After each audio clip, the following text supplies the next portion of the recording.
पश्यतां पाण्डुपुत्राणामाचार्य महतीं चमूं व्यूढ़ां द्रुपदपुत्रेण तव शिष्येण धीमता।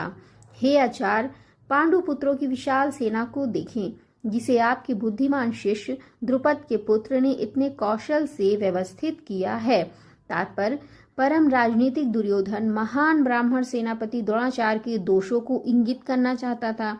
अर्जुन की पत्नी द्रौपदी के पिता राजा द्रुपद के साथ द्रोणाचार्य का कुछ राजनीतिक झगड़ा था। इस झगड़े के फलस्वरूप द्रुपद ने एक महान यज्ञ संपन्न किया, जिससे उसे एक ऐसा पुत्र प्राप्त होने का वरदान मिला जो द्रोणाचार्य का वध कर सके। द्रोणाचार्य इसे भली भांति जानता था, किंतु जब द्रुपद का पुत्र धृष्टद्युम्न युद्ध शिक्षा के लिए उसको सौंपा गया तो द्रोणाचार्य को उसे अपने सारे सैनिक रहस्य प्रदान करने में कोई झिझक नहीं हुई।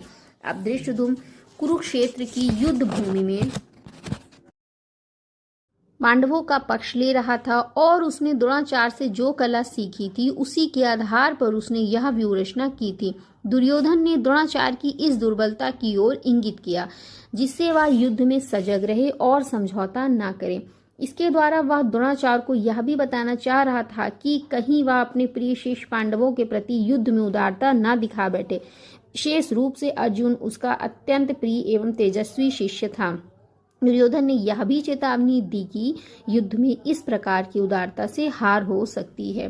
तो यहाँ पर दोस्तों श्रीमद् भगवत गीता जी के अध्याय 1 का 3रा श्लोक आज मैंने आप लोगों को पढ़कर सुनाया।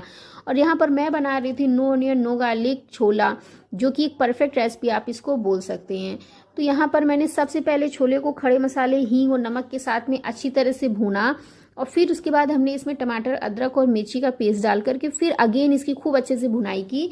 फिर पानी डाल के आपको सीटी लगा देना है जितनी देर में आपके छोले गल जाएं। फिर हमने एक मसाला प्रिपेयर किया, जिसमें हमने सबसे पहले हल्दी में छोला मसाला, हल्दी और धनिया को अच्छे से मिक्स करके उसे पका लिया।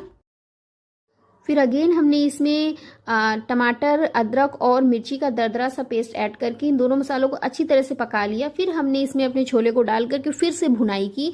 अच्छी तरह से भुनने के बाद फिर हमने इसमें पानी ऐड कर दिया। कंसिस्टेंसी आप एडजस्ट कर लीजिएगा, गाढ़ी पतली जैसी भी आपको चाहिए।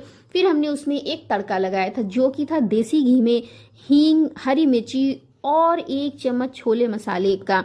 तो दोस्तों इस प्रकार से एक बार आप छोला बना करके देखिए, ट्रस्ट मी इतना बेहतरीन छोला बन करके तैयार होगा कि क्या अनियन गार्लिक, क्या मतलब कुछ भी बेस्ट रेसिपी आपको लगेगी। क्योंकि जब हम छोला से बॉयल करके मसाले में मिक्स कर लेते हैं तो वो अजीब सा, मतलब कि छोले में तो कोई टेस्ट लगता ही नहीं, सारा टेस्ट तो सिर्फ मसाले में होता है। तो एक बार इस तरह से छोला बना करके देखिए, ट्रस्ट मी बेहतरीन से भी बेहतरीन बनेगा। तो राधे राधे।